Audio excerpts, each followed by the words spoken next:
Welcome everybody to Nerd News. This is our rebooted episode 1. I'm your host Hunter Chambliss. I'm joined by my co-host Dylan. How's it going, man? It's going really well. You told me you were rebooting, I guess, this show you've done in the past and are wanting to make it a regular thing. And you asked me to be your first guest host, which was really fun because I love nerd news and I love talking. So that seems like the perfect place to do both. Exactly. So yes, we have 4 news topics today. It may go 30 to 45 minutes at most. But the news topics that we have today include some Spider-Verse news for the upcoming movie Loki Season 2. And of course, we're going to end with the writer strike news, which is very big. So Yeah. let's open up with the first news, which is coming from Sony and the Spider-Verse. Let me open up the link real quick. So Spider-Verse, Beyond the Spider-Verse is coming out. Should come out next year. It may get pushed to 2025, depending on the writer's strike and things like that. But we have news for the next villain for Miles Morales. Well, villain in quotes, which I actually like this. So it says, before Sony's picture Spider-Man Beyond the Spider-Verse comes to theaters, Miles Morales will make another appearance in the animated short film entitled The Spider Within.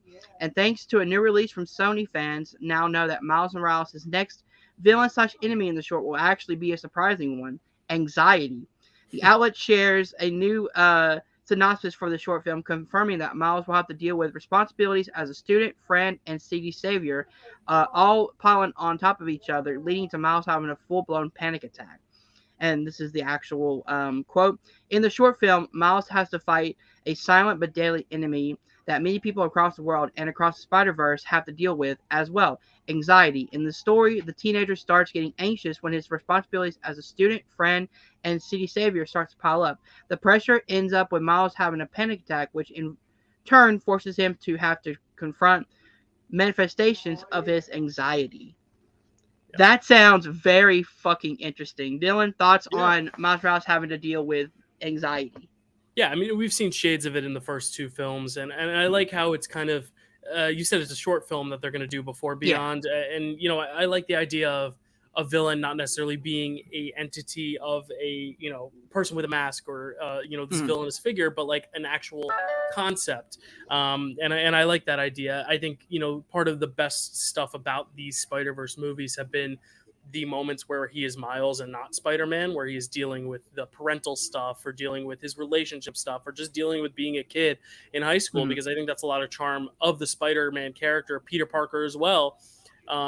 Just in films in general is this idea that he is a friendly neighborhood Spider-Man, but like really diving into the friendly neighborhood part of it, and the fact that he is just a kid at the end of the day, and he goes through the same things that all the people watching him do as well. And I think that's great, especially because this is still geared towards families and kids. It's important to have kids see something tackle anxiety very head on like this. And I think it's going to be a great way to segue us into Beyond the Spider-Verse, considering the all-time anxiety that ending brought for so many people with the cliffhanger and all that. So I think it's a great little thing to learn today.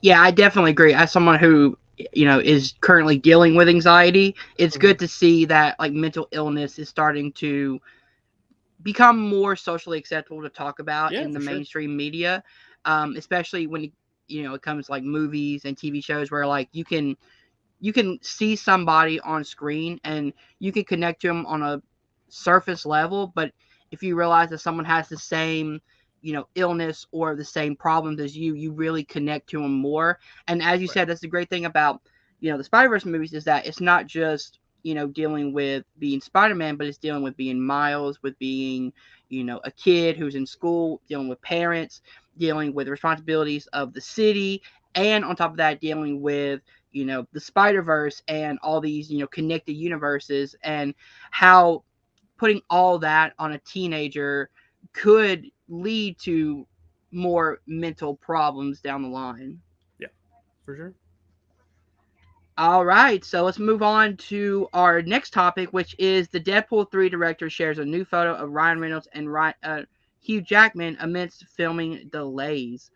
So this comes from the Direct, and it says that Sean Levy shares a photo of the three amigos, which I love that they keep, like, you know, like slowly teasing us with these like kind of fun little Easter egg photos. Mm-hmm. So it says the caption on Levy's post reads, "Three amigos waiting to shoot again. Indeed, production on Deadpool 3 is currently paused and will not resume until the SAG-AFTRA reaches a new agreement with the AMPTP. The film was reportedly 7 weeks into photography when the work stoppage commenced. Will Marvel Studios push back Deadpool 3 due to writers and actor strike, as it's done with several other MCU projects? Put simply, the movie still has a fair chance of retaining its current release date if the strike ends soon. The Writers Guild of America is once again in discussions with the studio. Talks have been continued throughout the week, which we know now is the big deal that's coming up. Right. So, taking into consideration this was a few weeks back, and now that we know that the strike could potentially end in the next week or so, what are the possibilities of Deadpool 3 keeping its current release date, do you think? It depends. It depends. I mean, May 3rd, 2024, that is sooner than people would, like to admit. But I think with Deadpool especially, Deadpool has been very self-referential from the start, and they were already going to be playing into the whole Disney bought us type thing. So I think there's going to be a lot of the strike that they could kind of fold into the script and really like embrace. And in that case, I could see them delaying it.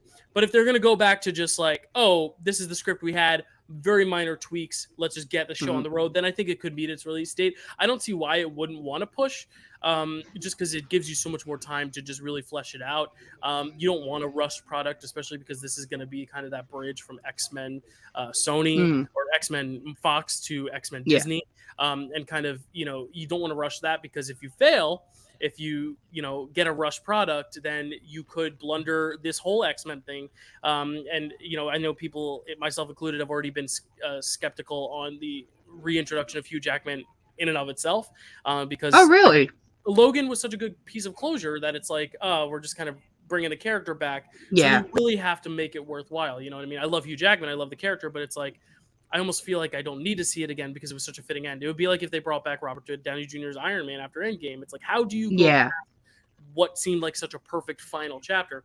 I will say on that though, they've already announced that this doesn't, take place in the Logan universe. Like, this is a few years before the events of Logan happened. So I'm okay with them kind of feeling out that way it doesn't mess with the Logan timeline. We still get that.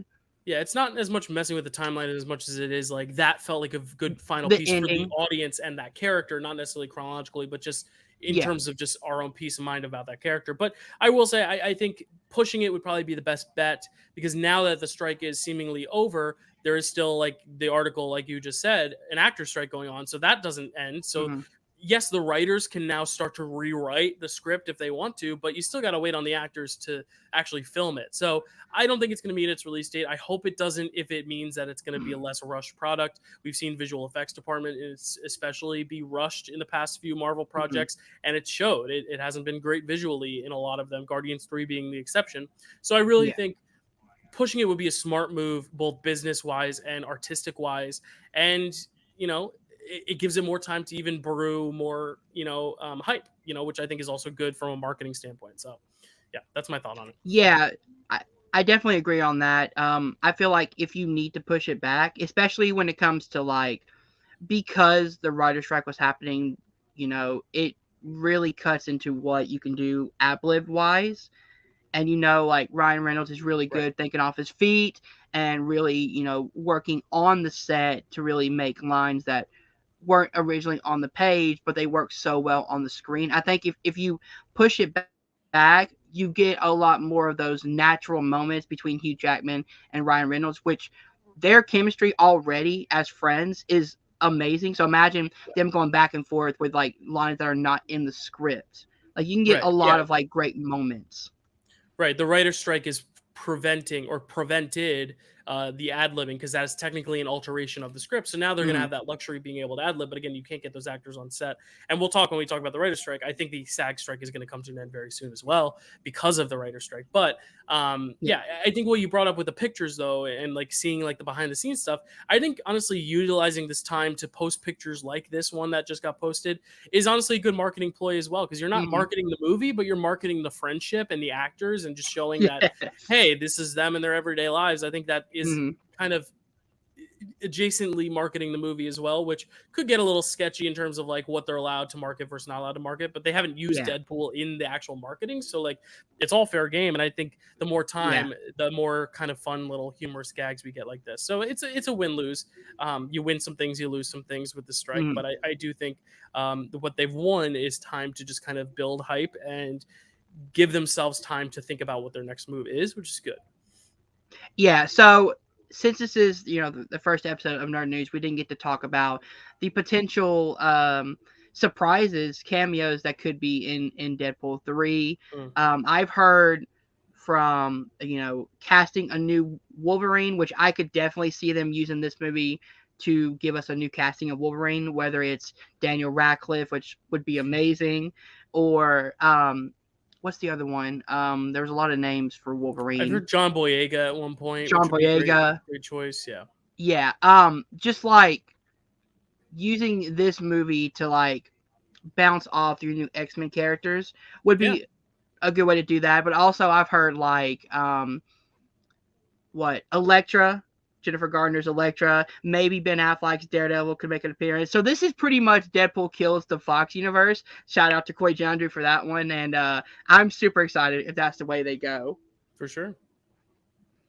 All right. So if you're ready, we can move on to our third topic, which deals with Loki, which I know you're really excited about. I'm really excited about. I'm very excited about Loki. Loki season 2. I love season 1 of Loki, man. Probably the best MCU TV show.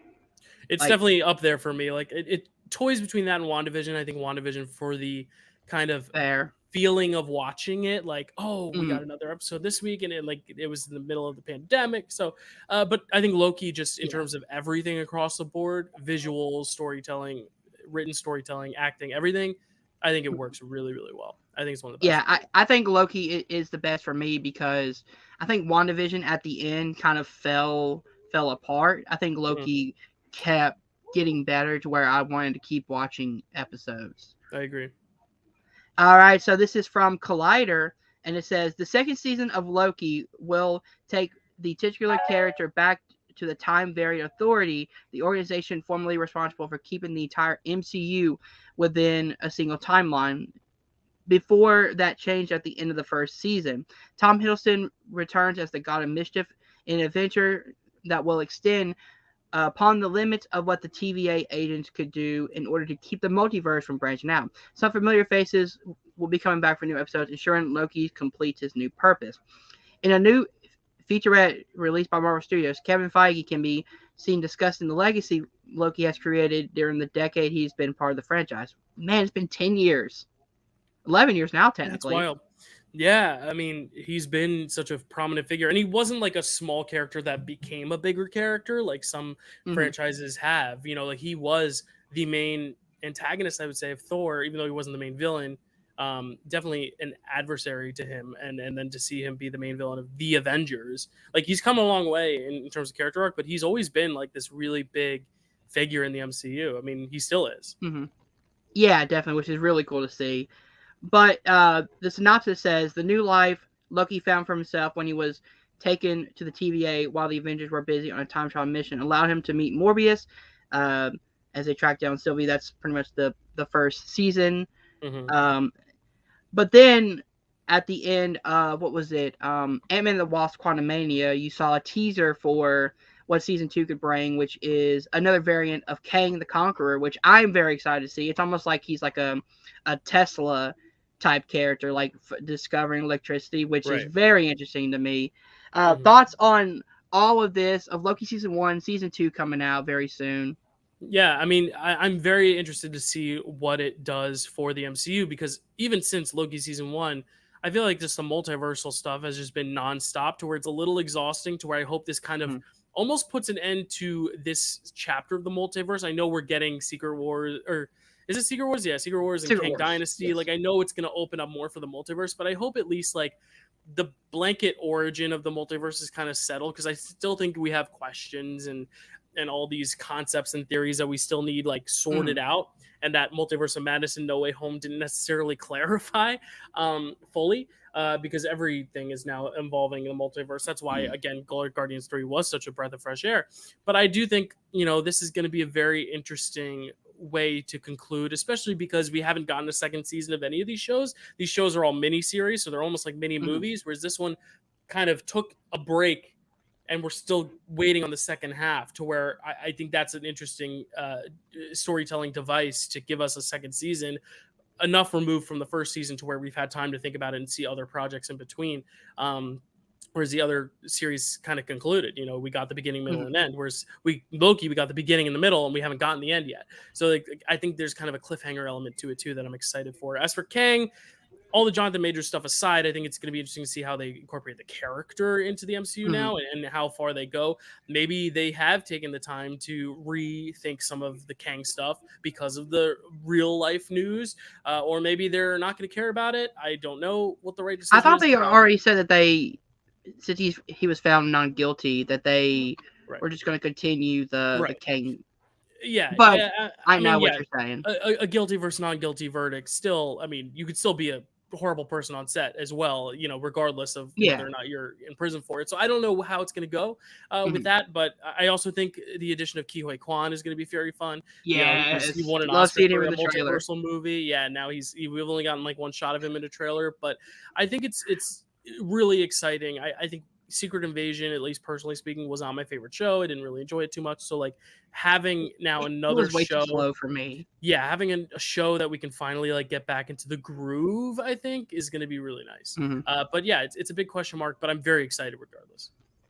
Yeah, I think MCU had a really big problem when it comes to trying to do way too much in this phase with the TV shows and the movies, that like it just got very exhausting, which I will give DC credit for this. I think, in The Flash, I think the great thing The Flash did was explain the multiverse in a way where everyone could understand, with the spaghetti and the crossing loops and things like that. It was very organic and very easy to understand, where as MCU, I feel like there's too many avenues to be like, well, what is the multiverse?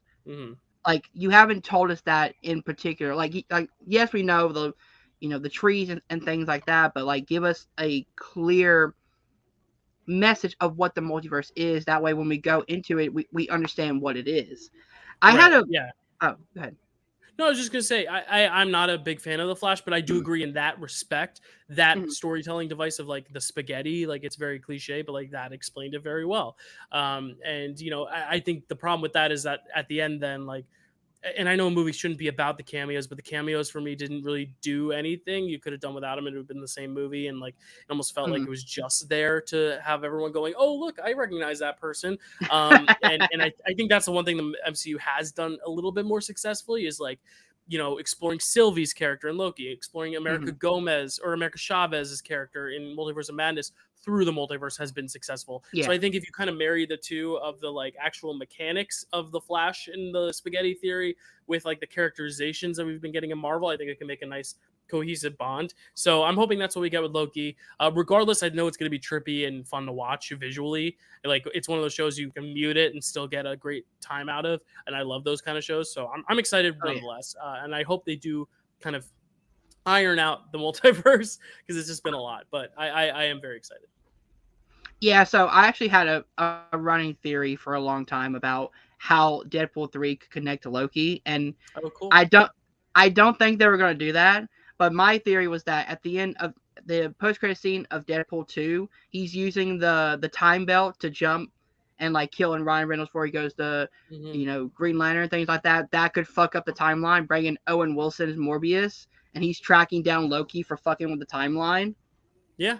There you go. And hey, anything's possible, which is the exciting thing, but also the daunting thing. So I think it's just going to be a matter of like, do they pump the brakes or do they go full fledged? I think they need to stop dancing around the middle. I think they either need to commit or like end it. You know, like Yeah. because Infinity Saga, it had a very clear ending. It was like, this is what we're building to Beginning, now. It's middle, built and here end. and it's done. Yeah, so it's like I want to see what, and I haven't gotten the cohesive storyline yet. I know it's about the multiverse, but I don't know where it's going and what it's resulting in and what it's leading to and how you can go bigger than where you've already been before. So I think that's going to be the big question.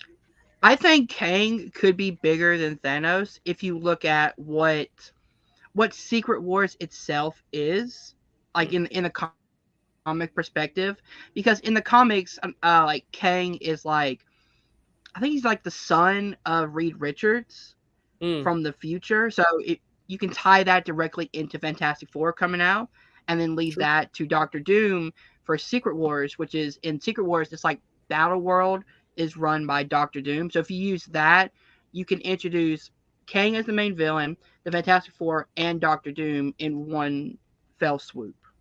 Yeah, for sure. That's a good point. Which, again, I think Majors as Kang was one of the best elements of Quantumania. I actually liked Quantumania. I know a lot of people didn't, but I actually found enjoyment in it. The CGI needs work, definitely, in that movie, but yeah, I like the I had world fun with building, it. even if the CGI wasn't 100%. It did very much come across fake, but I think that type of movie is like supposed to. So I actually don't think the CGI was a big problem. I don't even think it was a big problem either. Like I think it was underwhelming, but not bad. I think people gave it a hard rap just because of what Marvel had been going through, and also it had the Jonathan Majors of it all, and the visual effects department of it all, and the emerging writer strike of it all, SAG strike of it all. It like just came out It at was an unfortunate time. everything. Just Yeah, it got a lot of heat on it. And it was supposed to open up this phase while also trying to like set up this big villain. I think the one qualm I have with that film is that like he kind of easily lost to Ant-Man at the end there, and it's like, if you're setting up this big bad, you know what? As much as I hate to say it, have him kill Ant-Man. That kind of set the stakes and makes it now where it's like, now this is a villain to be feared. But if you have this little Ant-Man, I know the whole thing is like, don't underestimate Ant-Man. He's not little, but like then you have Ant-Man of all people killing him. It kind of just makes it, to me at least, it lessens the stakes and makes it less of a threat, to where I don't really see Kang as this looming Thanos-like threat. Thanos, immediately when we first see him, he crushes Loki's skull. Loki, the villain of the Avengers. Like, that is a big way to say, hey, this is the new bad guy and you should fear him. And I didn't get that with Kang because I feel like Ant-Man so easily took him down. I get there's all these variants of him and all that, but it's like the Thanos introduction made him menacing, and I didn't get that with Kang yet. So I'm hoping that this Loki series could also maybe do that. Or like in Ant-Man Quantumania, just explain that this is like the weaker variant.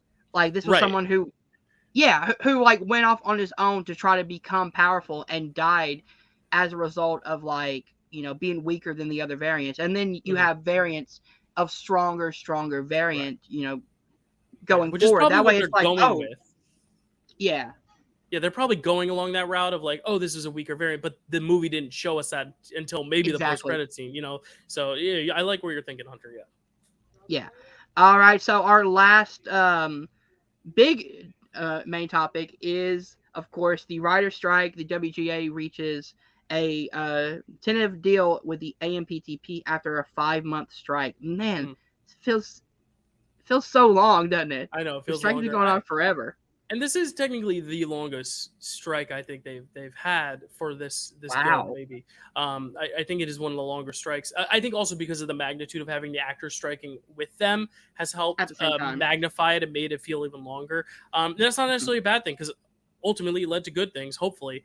I know you'll probably talk about it a little more, but like, we're not going to get the full rundown of what exactly they're getting till probably like tomorrow or Wednesday, just because it has to go through, I think, the actual like people who are negotiating the strikes. They have to fully approve it and then give it to like the president of the board or whatever, and then they can like has to approve it.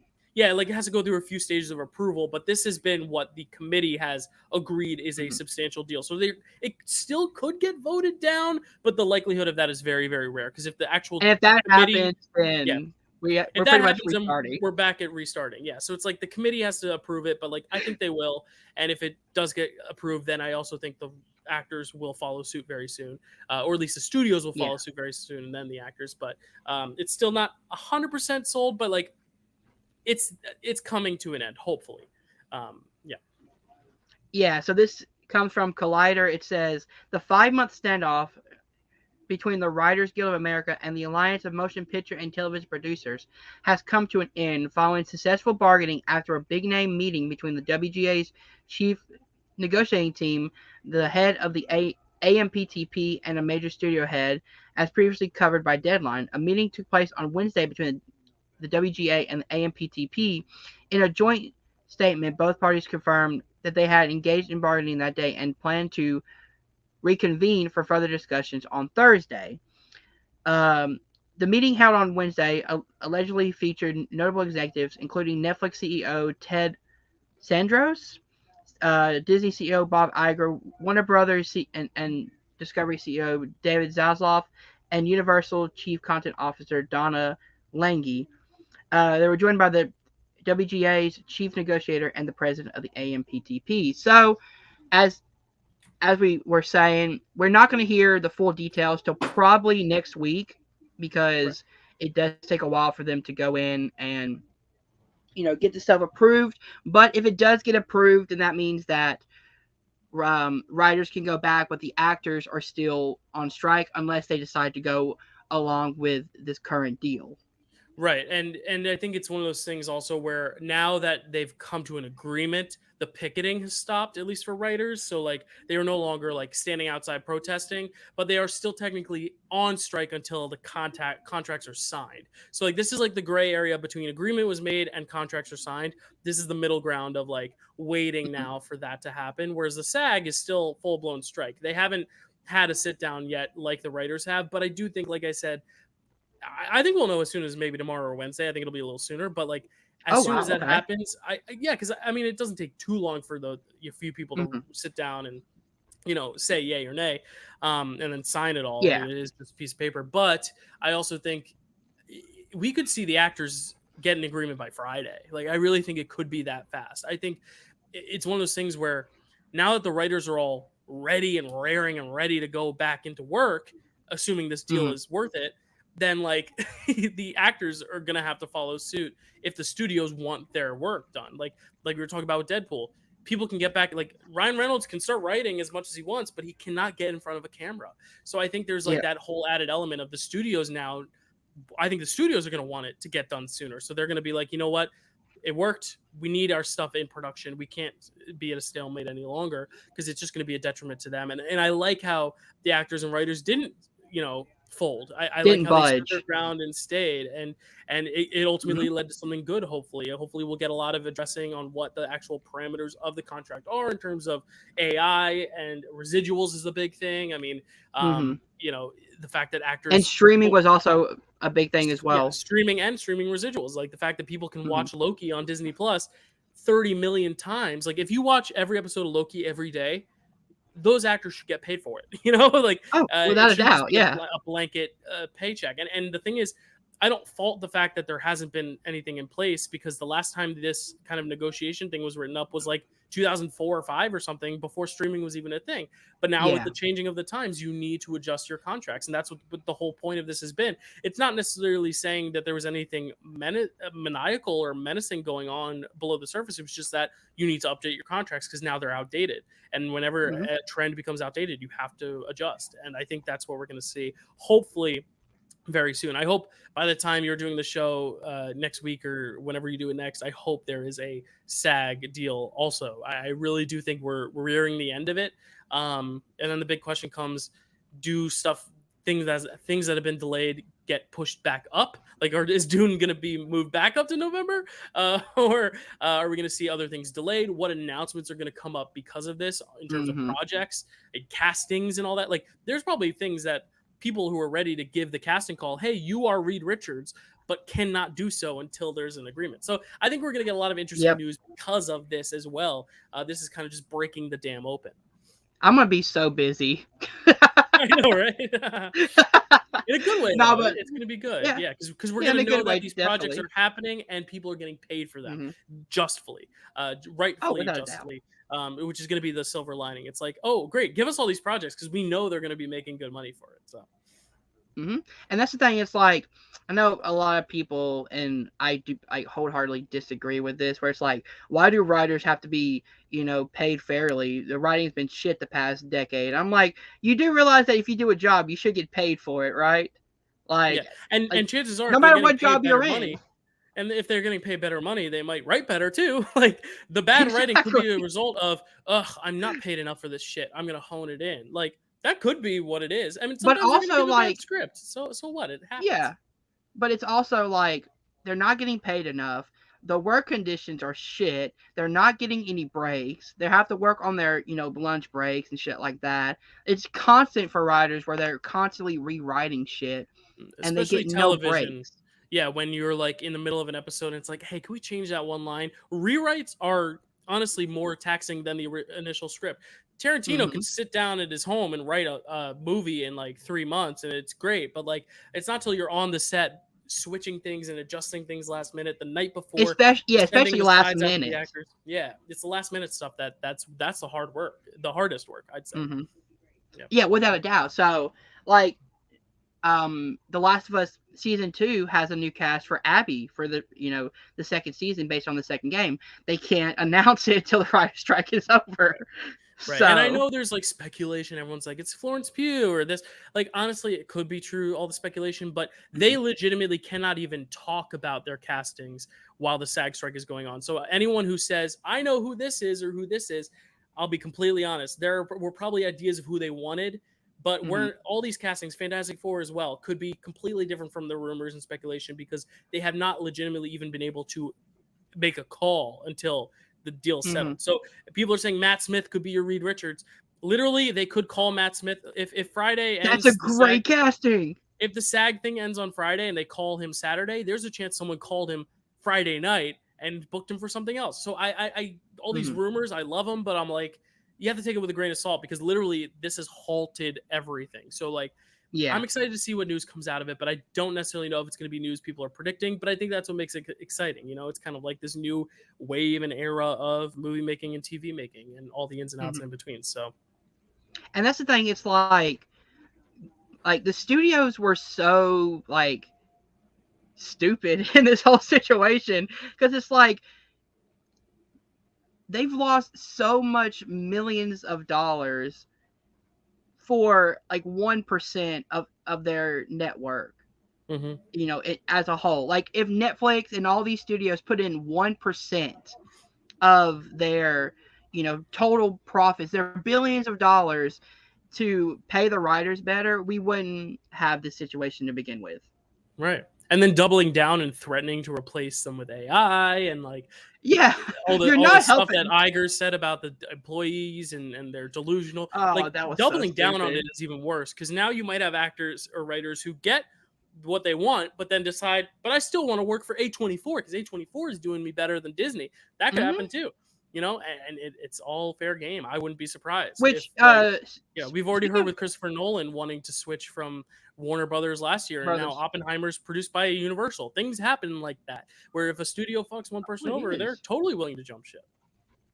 Speaking of A24, are they the few studios that can actually be producing movies at this point? Yeah. So right now, I think it's a lot of those indie. They're called the non-struck studios. So they are technically Hmm. within the SAG and Writers Guild parameters, but they've gotten a special waiver from SAG and from WGA to continue production, at least in terms of, like not full-fledged, like let's get down to production, but more so like the actors can campaign for Oscars. Like Past Lives is going to Hmm. get an Oscar campaign with the actors themselves campaigning it. They're allowed to finish post production on certain things. They're allowed to rewrite certain things. They have been given Okay. permission. And I believe Neon as well. Neon A24, like those indie studios that are like mainstream but not big blockbuster studios. But all the other big Hmm. ones like Disney, Universal, Fox, they're all shut down right now. So Yeah, because I know what was his name. Robert Eggers is doing a Universal monster movie for A24. I don't know if he started production on that yet. I'm pretty sure he has. mhm. So the good thing is, with that being under A24, he's able to, shoot that. He's able to, work on stuff like that. So we may be getting that movie sooner rather than later. Yeah, I think we're gonna get a great surgence of like great independent work in the next year. I'm I think so excited for it's it. gonna be great. It's gonna be great. Myself included. I filmed an indie movie in June, and that's coming out next year. Like it's very exciting to like get That's this awesome, man. wave of things. Yeah, coming. It's exciting because it also gives opportunities to the people who, scabbing is when you take a place of what would otherwise be a SAG worker. That's not okay. But like in terms of non-union work, just like up and comers who aren't in any of the guilds, it's going to be nice for them to get a little bit more visibility because they've been able to work through it. Or these SAG projects that have gotten special approvals. It's going to be really cool to see that next wave. Like I think A24 may have another Oscar winner on them next year if that is the case, because I don't see a lot of big studio movies coming out that aren't delays from this year. You know what I mean? Like Dune is going to come out next year, but that was technically supposed to come out this year.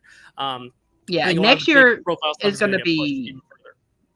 Yeah, next year is going to be kind of a Wild West theme because a lot of movies that were scheduled to come out next year due to the writer's strike, they're probably going to be pushed back to 2025 or late 2024. But the good thing about that is as you said, it allows, indie makers or A24 films, which I am a huge fan of A24 movies, especially their horror division. As a huge horror fan, I love what they're doing with horror and like experimental horror and the things that they use with that genre. But what's cool is like now A24 can be a major studio because if they, crank out like banger after banger of movies, then, at a high, content, wise, that's only good for, the movie genre as a whole. Yeah, and their movies are, because they're less expensive to make, they're able to use the money they have to pay the actors and writers, which I think is the thing blockbuster studios are learning now too. It's like, we don't need to spend all our money on de-aging Harrison Ford. Instead, we can just cut that scene and instead just pay these actors more money, and then it saves us all this money, and then we don't lose as much money at the box office. I think that's what they're going to learn through this, is that the budgets for the movies need to be way less. The actors and creators need to be paid way more, and then you're going to get a better product because everyone's going to be happier to work there, and you're going to lose less money at the box office because your movies aren't going to be as expensive. So when you only gross millions and millions of dollars, which seems like a lot, it's not going to feel like as much of a loss because you didn't spend billions, So it's like the new indie movie did not have to have like a $200 million budget. It did not. No movie ever does, like the only ones that have legitimately earned the right to be as expensive as they are the Avatar movies, because they are getting the money in return at the box office. No other franchise has been completely bulletproof. Every other franchise has lost money at the Avengers franchise. Yeah, but even then, like, I mean, they're not. They didn't make a ton of money with all the Phase 4 stuff. Everything post Endgame, pre Endgame, yes, but post Endgame, I mean, like like the Avengers movies, like the Avengers movies, yes. Yeah, that's a good point. But yeah, it's like there aren't a lot of franchises that can afford to pour so much money in it because it is a risk. And Indy learned that this year. Mission Impossible learned that this year. So hopefully this is a way. Pixar learned that this year or last year, I guess, for Lightyear. Like it happens where if you spend so much money on something, the likelihood is you're going to lose so much money on something. You spend less money. Didn't Elemental end up making a profit for it ended up making money back, and it will make more money because now it's on Disney Plus and a DVD and stuff. That's why I didn't necessarily group that in, but Lightyear definitely lost money, and even Elemental didn't make money. It broke even, and I think there's a difference between that too, because it's like the less money you spend. Look at Blumhouse; they spend a minute amount of money, and then they make so much money because Megan was a huge success. Exactly. They make like 10 times their budget on opening weekend. And that's why they're able to make as many movies as they can and still get big stars. Because the actual mechanics of making a movie, they require less visual effects or less this, less that. I just think there's a whole game you have to play. And I don't think these big studios have been playing it well. And hopefully they'll be able to now that all this has been said and done. Yeah, I definitely agree. So with that, I mean, there's nothing else we can really talk about when it comes to the strike because we don't know all the details. But when we have more details, I will be on here and I'll be on TikTok as well to give you guys the update. So Dylan, where can people find you online before we head out? Yeah, look up the Dyl Pickle Movie Network on YouTube. That's where I do all my movie reviews. I have several podcasts on there. One that's Best Picture themed, one that's terrible movie themed, one that's Marvel themed. Hunter guests on that sometimes as a Marvel trivia competitor. We'll be in a tournament very soon that just got announced today. Spoiler alert if you haven't seen that yet, but are watching this first. There's going to be a tournament. And then, you can find me there. And the Dyl Pickle Podcast if you want to just take me on the go and don't want to look at my face. I get it. It's not the best one out there. And then the movie I brought up earlier, it's called Band on the Run. It should be coming out sometime next year, so keep your eyes on that. And there's like merch and all that stuff too that you can find if you just look up Band on the Run online and find the website. But yep, that's it for me. Thank you so much, Hunter. This is awesome. I love the idea of just doing a news recap, especially with, like you said, this wave of news that's going to come because of the strikes ending. I think it's going to be really awesome just to, kind of absorb it all. So I'm glad you have that outlet to do so. Definitely, I agree. All right, guys, if you did enjoy this, please hit that like button, subscribe to the Entertainment Network down below. Thank you guys for watching. We'll see you guys soon. Peace.